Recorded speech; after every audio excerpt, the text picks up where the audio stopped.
Hey guys, Jason here with a different sort of Duel Masters video. Whenever we put out a video that involves stories, it tends to be received quite well, so I thought why not do some more. Duel Masters is a game I've had a long history with, and as with anything, the journey has had its fair share of ups and downs. In today's video, as you can see in the title, I'll be sharing my personal top 5 Duel Masters related regrets.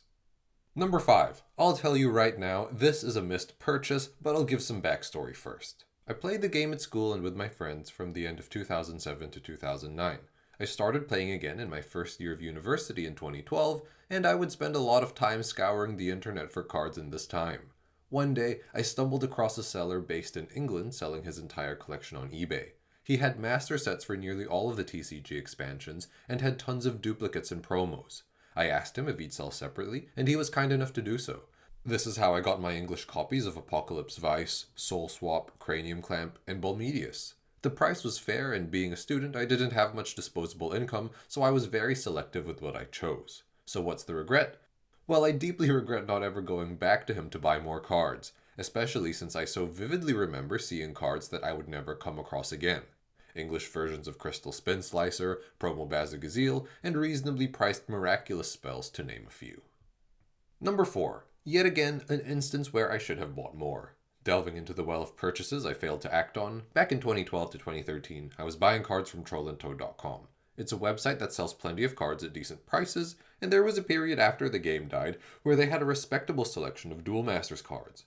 Sometime in 2012, the site had over 1,000 promo Terrapins listed at 25 cents each. 25 cents! Failing to foresee my crippling addiction to the game, I went ahead and bought 8. It's enough for 2 decks and gives other people the chance to buy. Later on, in early 2013, I saw some Fighter Duel Fangs come up for sale, so I filled up my basket with 20 Terrapins and the Fighter Duel Fangs. I procrastinated, and when I eventually logged in to make the purchase a few days later, my cart was empty. It was a huge shock to me because there were like 1,000 Terrapins available last time I checked. So this means that the site could have made an error in reporting their inventory, totally possible, or some guy bought out the entire stock and has the Guinness World Record for largest English promo Terrapin collection. My hope is that one person did not monopolize the entire world supply, but if this did in fact happen, what a steal.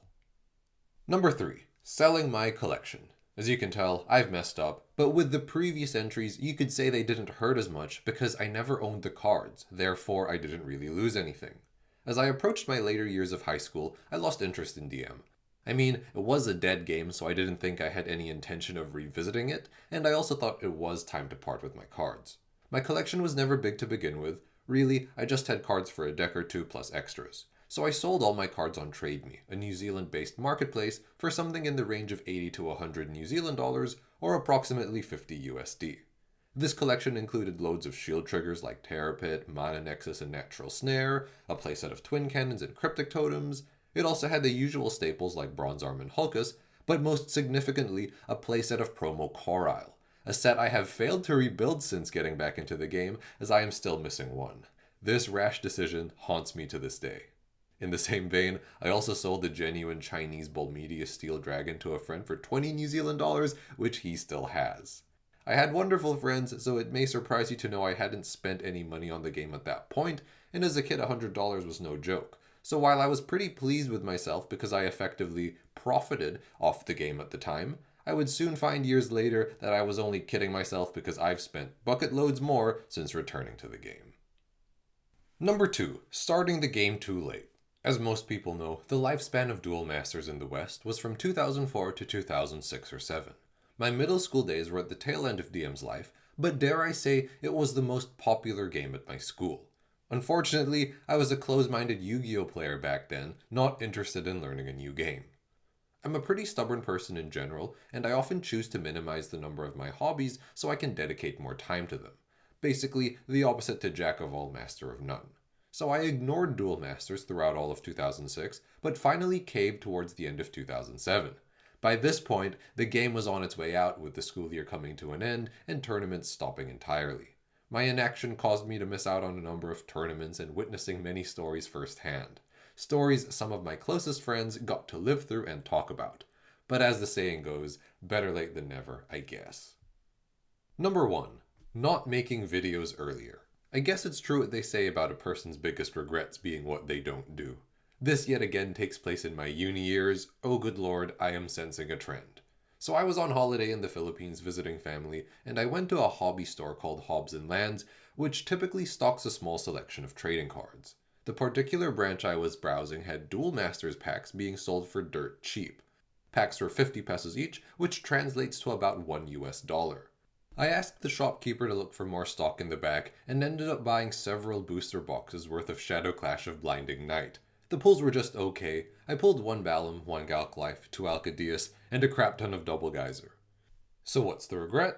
Well, I never even considered starting a YouTube channel, and I know how much people love watching pack opening videos. We used to get so many comments asking for pack openings, not so much these days thankfully, but the fact that I had a chance to do so very early on and never did is just a real sore spot for me. So that's my list, my top 5 biggest Duel Masters regrets. From cautionary tales about failure to take action, to closed-mindedness and lack of forward thinking. These are surely life lessons the DM gods are trying to teach me.